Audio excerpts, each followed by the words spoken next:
If you could hold your breath while the world breaks around you and walk through it untouched, would you take that power or dare to love without it? Listen this to the end, then tell me in the comments what you would choose. Because one night in Manila, a boy named Miguel learned what invincibility really costs. Miguel grew up in Tondo, where mornings begin with the call of Tahoe and the grind of jeepneys that sound like they are coughing out prayers. His mother ran a tiny sari-sari store, and his father once drove a tricycle until the rains finally took him on a slick curve near Dalpin. Miguel learned early that the city does not pause for grief. He boxed at the baranggay gym, studied at a public high school, and carried bags at the market to help with rent. The only soft place in his days was Laura, a nurse from Bulacan who volunteered at the local clinic. Her laughter, the kind that turned broken concrete into garden soil. On a sweltering Friday crowded with vendors and candles, Miguel went to Quiapo to buy a secondhand phone. Between stalls selling rosaries and milagros, an old woman with eyes like goldfish scales caught his sleeve. She pressed into his palm a small disc that flashed like sunrise under river water. It was a golden amulet engraved with a sun and 7 tiny stars, warm as if alive. For the price of a cheap phone, the woman said, "You will never be harmed, but the city will still hurt. Choose wisely." The deal felt like a joke until a delivery motorcycle skidded straight for him and his body did not even flinch. Metal screamed. People gasped. Miguel stood in the middle of the chaos like a pillar of calm surf, not even a bruise. Word moved through the alleys the way rumors always do. Boys dared him to sprint through rain of bottle caps.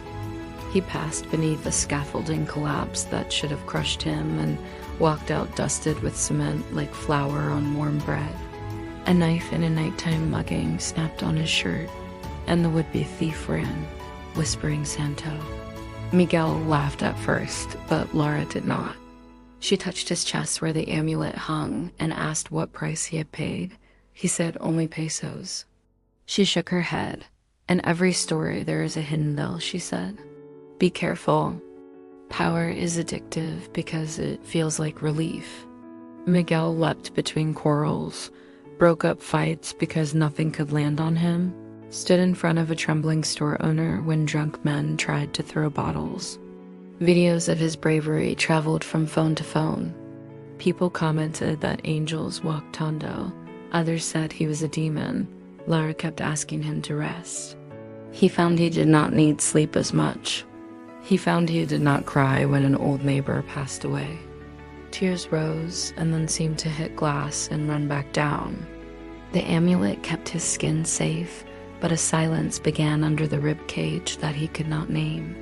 One evening, near the river, the water swollen with a storm that had spent a day ravaging the Sierra Madre before falling toward the city like a black curtain, the barangay siren wailed. A shanty cluster by the embankment was drowning. Children on roofs screamed for help. Firefighters could not reach them yet. Miguel did not think. He was already running, Lara behind him with a coil of clothesline and a plastic basin to float supplies. The current clawed at them, angry as all the years of neglect. Miguel tied the line around his waist and plunged, the cold hitting him like knives that turned to mist before they could bite. He hauled one child into his arms, then another.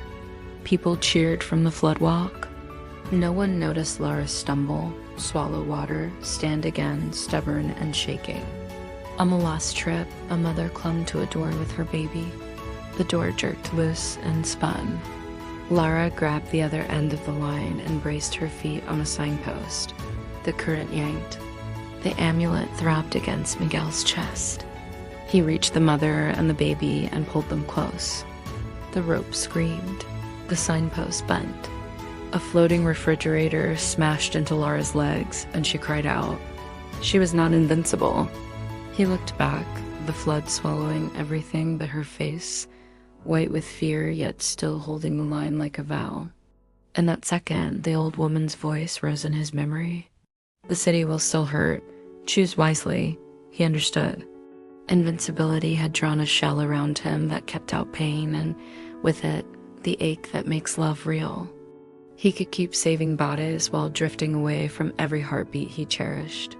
Or he could return to the ordinary miracle of being breakable for the sake of someone else.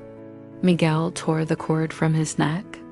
The golden amulet burned his fingers and then went cold. The river hit him like a fist of iron. This time it hurt. He almost let go. He did not. He wrapped the rope around all three, mother and child and himself, and shouted to Lara to pull as he kicked and coughed and fought. Lara screamed back and leaned with everything she had, and for a long moment it looked like the river would win. Then the crowd surged together, hands on the rope, feet on the broken steps, and the city that never pauses for grief rolled its collective weight against the dark. They came up out of the flood, bruised and bleeding and laughing like people who had punched a miracle into being. The baby wailed and then hiccuped into quiet. Lara collapsed to her knees and pulled Miguel into her arms. He shivered and shook, and for the first time since the amulet found him, he cried. It felt like rain washing ash. The next morning, the sun came up over a coastline of tarpaulins and laundry lines. Volunteers handed out luga and instant coffee. The old woman from Quiapo appeared on the floodwalk, as if she had risen out of the river itself. You gave it back, she said, and her smile was both kind and sad. I thought I was saving everyone, Miguel said. I was only drifting away. The woman tapped the place on his chest where the amulet had hung. Invincibility is a cage that looks like a shield. Courage is the door you open from the inside. She placed the amulet in his hand again, but now it was only brass, the gold gone, the stars dull. You earned the only protection that matters, she said, the crowd. The love that holds the other end of the rope. Miguel and Lara returned to the clinic and the gym and the market.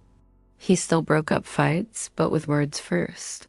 He still ran into storms, but he did it beside firemen and tanids and mothers and kids and slippers who carried pails down the line. He learned that the most invincible thing in the city was not a charm, but the way people arrive for one another with soup and plywood and jokes that make you breathe again. Sometimes at night, he felt the ghost weight of the amulet, and a small part of him missed the easy bravery. Then Lara would take his hand and press it to the steady beat beneath her ribs, and he would remember. If this story reached you, drop a comment and tell me what you would do if someone offered you a golden amulet. Would you take it or choose to stay breakable and brave? Tap like and share this with a friend who needs strength today. Follow for more Philippine mysteries and amulet tales, and let us know which legend you want next. Your voice is the rope the rest of us hold when the water rises.